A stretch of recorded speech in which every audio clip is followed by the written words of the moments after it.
د ایکسل بیسکس په دې درس کې په ډیټا ولیډیشن باندې کار کوو.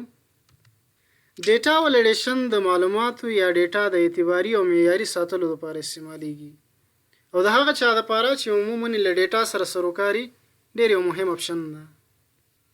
په عادي حالاتو کې که تاسو د ایکسل هر یو سیل انتخاب کړئ، ډیټا ټیب ته راشئ، ډیټا ولیډیشن باندې کلیک کړئ، دلته به any ویلیو انتخاب وي. د any ویلیو مطلب دا ده چې په دې سیل کې تاسو هر څه لیکلی شئ. خو د همدې ډیټا ولیډیشن د طریقه کولی شو هر سیل چې وغواړو څه خاص محدودیتونه پرې ولګوو. مثلا ډیویژن کې زه غواړم چې صرف دا لیست ما سره قبول کړي، د دې نه غیر که بله ویلیو زه ورکوم هغه باید قبوله نه کړي. نو دې سیل کې کلیک کړئ، ډیټا ولیډیشن ته راشئ، د any ویلیو په ځای ورته لیست انتخابوم او په سورس کې دا مکمل لیست ورته راخلم. خو دا لیست تاسو دلته په ډایرکټ انپوټ باندې هم لیکلی شئ. مثلا دلته ورته ولیکئ چې هیلث، ایجوکیشن وغیره، خو بهتره طریقه دا ده چې دا د ریفرنس په شکل باندې راواخلئ. دې بټن باندې کلیک کړئ، دا مکمل لیست ورته انتخاب کړئ او اوکې. اوس به په دې سیل کې ما سره صرف دا 3 ویلیوز قبلې، د دې نه غیر بله ویلیو نه قبلې. مثلا که زه دلته ورته سینیټیشن ولیکم، انټر کم، ګورئ دا ویلیو نه قبلې. خو همدغه 3 کې هره ویلیو چې انتخاب کم مشکل نشته. اوس که زه غواړم چې دې لیست یو بله ویلیو هم ورزیاته کم، مثلا واټر، خو دا ویلیو که زه دلته وګورم دلته به نه وي راخیستې. خو دې دپاره چې دا ویلیو هم دلته راواخلي، یو طریقه خو دا ده چې هماغه ډیټا ولیډیشن ته راشئ او دا ریفرنس ورته اپډیټ کړئ. دا ځل ورته دا هم سلیکټ کړئ. خو دا که ما سره یو ډېر غټ لیست او روزانه یو ویلیو مثلا پکې زیاتیږي، نو دا به ډېر مشکل کار شي چې هر وخت زه ډیټا ولیډیشن ته راځم او خپل ریفرنس ورته اپډیټ کوم. یو بل ساده طریقه دا ده چې مثلا دلته که زه اوس ولیکم چې سینیټیشن، دا ګوره، دا که زه دلته وګورم دې لیست کې به نه وي راخیستی. خو دې دپاره چې ډایرکټلی په دې لیست کې راواخلي، دې سینیټیشن دپاره د دې ویلیوز په منځ کې یو سیل انزرټ کوي. مثلا دې سیل کې زه رایټ کلیک کوم، انزرټ، اوکې. دا ګوره یو خالی سیل ما سره راغی. په دې سیل کې زه ورته لیکم چې سینیټیشن، انټر. اوس که دې لیست کې زه وګورم دا ویلیو به هم راخیستي. یا بله طریقه یې داسې ده چې که زه دلته یو بله ویلیو ورزیاتوم، مثلا هایجین، دا که زه دلته وګورم ګوره دې لیست کې اوسه پورې نشته. دې دپاره چې دا ویلیو هم دې لیست ته ورزیاته کړئ، دا ویلیو در سره انتخاب کړئ، شفټ بټن کې کاږئ او دا سیل د دې بارډر نه ونیسئ، د دې ویلیوز په منځ کې ځای پر ځای کړئ. مثلا دلته اوس که دې لیست کې زه وګورم دا ویلیو یې هم راواخیسته. خو تر دې نه هم مؤثره طریقه دا ده چې دا خپل لیست په ټیبل باندې تبدیل کړئ. د لیست کې مثلا ما کلیک کړه، انزرټ ته راځم، دې ټیبل اپشن باندې کلیک کړئ، دا زما مکمل رینج راواخیسته. مای ټیبل هاز هیډر، او زما لومړی رو هیډر رو ده، دا به ورته اوکې کم. دا ګورئ زما لیست په ټیبل باندې تبدیل شو. دا ډیفالت سټایل مو که نه خوښیږي، واپس دلته راشئ، د کلیر باندې کلیک کړئ، نو ستاسو مخکینی سټایل به واپس راشي. اوس دا سیل انتخابوم، ډیټا ولیډیشن ته راځم او د دې ساده ریفرنس په ځای ورته د ټیبل ریفرنس انتخابوم. خو دې دپاره چې د ټیبل ریفرنس راواخلم، لومړی باید د ټیبل نوم وګورم چې د ټیبل نوم چې ده. دې ټیبل کې کلیک کړئ، ټیبل ټولز لاندې ډیزاین باندې کلیک کړئ، دلته ګوره د دې ټیبل نوم ښکاري. زه غواړم چې د ټیبل نوم ورته بدل کړم، ډیوز په نامه، انټر کړئ، ګوره د دې ټیبل نوم ما ډیوز کېښودو. اوس که دې سیل ته راشم، مساوي بټن ورسره ووهم، ډیوز ورته ورکړم، ګوره دا مکمل ټیبل یې راواخیسته. زه غواړم چې د دې ټیبل دا کالم راواخلم، نو د ټیبل نیم پسې یو سکویر بریکټ ورکئ او ډیویژن راواخلئ. دا سکویر بریکټ واپس بند کړئ، دا ګورئ مکمل ټیبل یې راواخیسته. اوس به دا ریفرنس مکمل سلیکټ کړئ، کنټرول سی، راځم دې سیل ته، ډیټا ته راشئ، ډیټا ولیډیشن، او په دې ځای کې ورته د ټیبل ریفرنس پیسټ کوم. خدا چې پیسټ کې او اوکی پسې وای دا وایي چې ډیټا ولیډیشن په دې ټیکس ریفرنس باندې نه پوهیږي. نو دې لپاره چې دا ټیکس ورته رسمي ریفرنس ته واړم یو فنکشن ده د انډایرکټ په نامه باندې د مساوي نه وروسته ورته لیکم چې انډایرکټ قوس شروع او دا مکمل ټیکس ورته په ډبل کوټیشنز کې بند کړئ قوس بند اوکې. ګوره د همدې ټیبل لیست ما سره ټول دلته راواخیسته. د ټیبل فایده دا ده که دلته زه اوس ورته یو بله ویلیو زیاته کړم هغه به اتومیټیکلی دلته زیاتیږي. مثلا زه دلته ورته اګریکلچر ورکوم انټر که دلته راشم ګوره اګریکلچر به راخیستی. ډیټا ولیډیشن ته راځم ان سیل ډراپ ډاون څه کار کوي. دا لیست که تاسو غواړئ چې داسې ډراپ ډاون په شکل وښي نو همدا آپشن ورته آن پرېږدئ. که غواړئ چې نه د ساده سیل په شکل دی وښي نو بیا همدې ډیټا ولیډیشن ته راشي دا ان سیل ډراپ ډاون ته اخوا کوي اوکې. اوس ګوره ساده سیل ښیي خو ویلیوز به صرف همدغه قبلي دې نه غیر بله ویلیو به نه قبلي. بیا راځم دا آپشن ورته آن کوم اوکې. ډیټا ولیډیشن اګنور بلانک څه کار کوي. اګنور بلانک دا کار کوي که چیرته دې سیل کې زه ډبل کلیک کم او دا مکمل ډیلیټ کم انټر پسې وم ګوره لاندې راځي خو که همدا ویلیو زه انتخاب کم او بیا دلته راشم ډیټا ولیډیشن کې دا اګنور بلانک ورته آف کم اوکې. اوس که دې سیل کې زه ډبل کلیک کم دا مکمل سلیکټ کوي ګوره ډیلیټ مې که اوس که انټر پسې وم نو ایکسل راته میسج راکوي چې دا سیل ته خالی نشي پرېښودی. ډیټا ولیډیشن ورته آن کوي اوکې. که غواړئ چې دې سیل باندې کلیک کوئ یو ټول ټیپ میسج درته وښي نو همدې ډیټا ولیډیشن ته راشئ انپوټ میسج ته راشئ او په انپوټ میسج کې دلته ورته خپل ټایټل ولیکئ. مثلا زه ورته لیکم چې ولیډیشن رول او په انپوټ میسج کې ورته لیکم چې this cell is protected by validation rules. دا اوکې کوي. اوس ګورئ چې هر کله دا سیل زه انتخابوم دا سیل ګوره انتخاب کوي میسج ختم شو خو که دا سیل انتخاب کم ماته به دا میسج ښیي. ډیټا ولیډیشن ته راشئ که غواړئ دا میسج ونه ښیي دا آپشن ورته آف کوئ اوکې. اوس به دا میسج نه ښیي. بیا راشئ دا آپشن ورته آن کوئ اوکې. هر کله چې دا سیل انتخابوئ نو دا ټول ټیپ میسج به درته ښیي. بیا ډیټا ولیډیشن ته راځم په ایرر الرټ کې ورته وایم که چیرته په دې سیل کې چا داسې ویلیو انټر کړه چې هغه په دې لیست کې موجوده نه وي نو هغې ته څنګه میسج وښیه. لومړی ګوره سټایل ده په سټایل کې انفارمیشن ورته اخلم په ټایټل کې ورته وایم چې ولیډیشن ناٹ میچډ دا یې ټایټل شو او په ایرر میسج کې ورته وایم چې پلیز انټر ا والید ویلیو.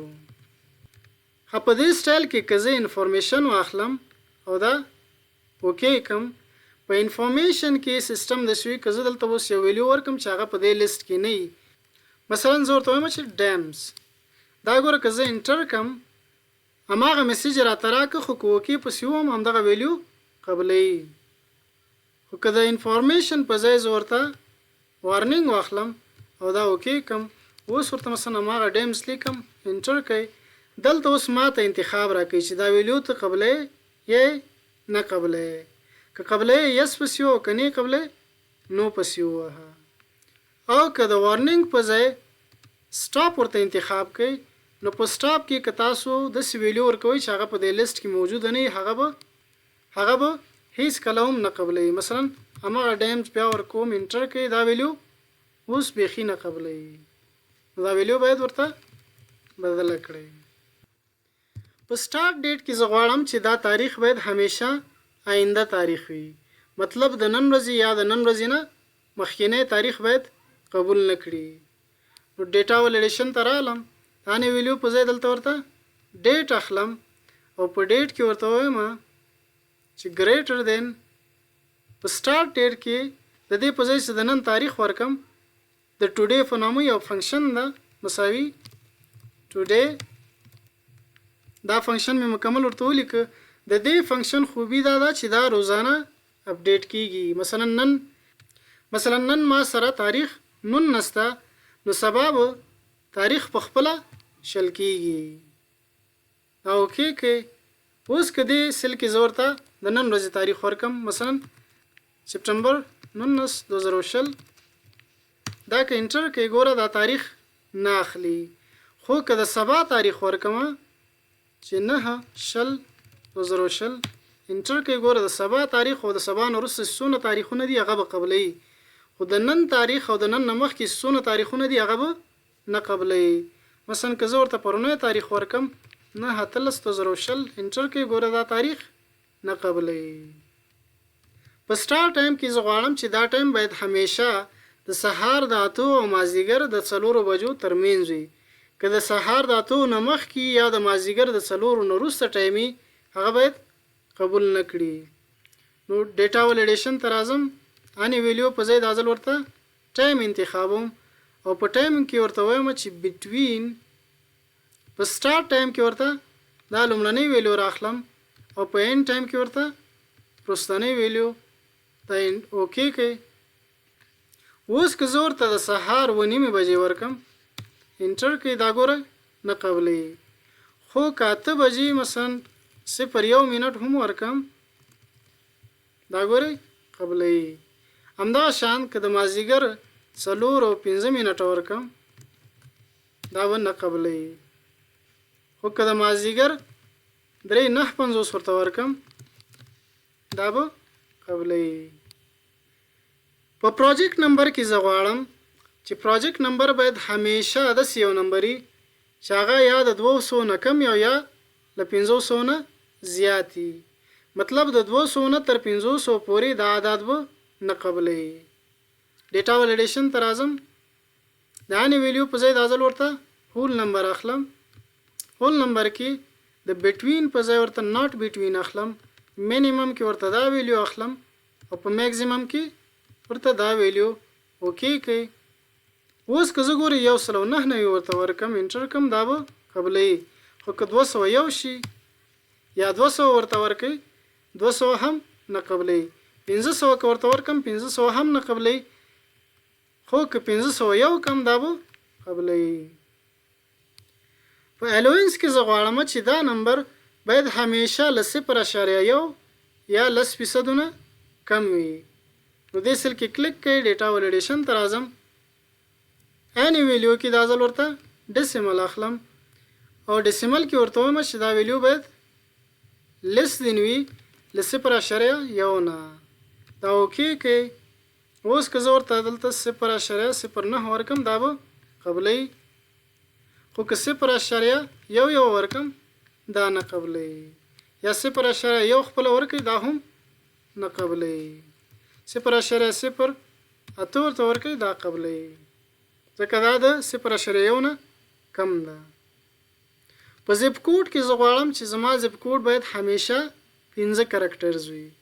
مطلب د 15 نه کم او له 15 نه زیات کرکټرز که تاسو ورکوي هغه به نه قبلوي. ډیټا ولیډیشن ته راځم. اني ویلیو په ځای د ځل ورته ټیکسټ لینث اخلم او په ټیکسټ لینث کې ورته وایم چې ایکوالز ټو دلته 15 ورته ټایپ کوم. اوکې. اوس ګورئ که زه دلته 1 2 3 4 5 عدد ورکم انټر کم دا قبلوي. خو که 1 2 3 4 عدد ورکم انټر دا نه قبلوي. 1 2 3 4 5 6 عدد ورکم دا انټر کوي دا به هم نه قبلوي.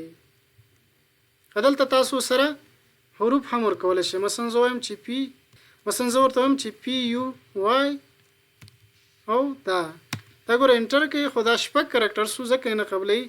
که 15 کرکټرز ورته ورکوي دغه شان دا به قبلوي.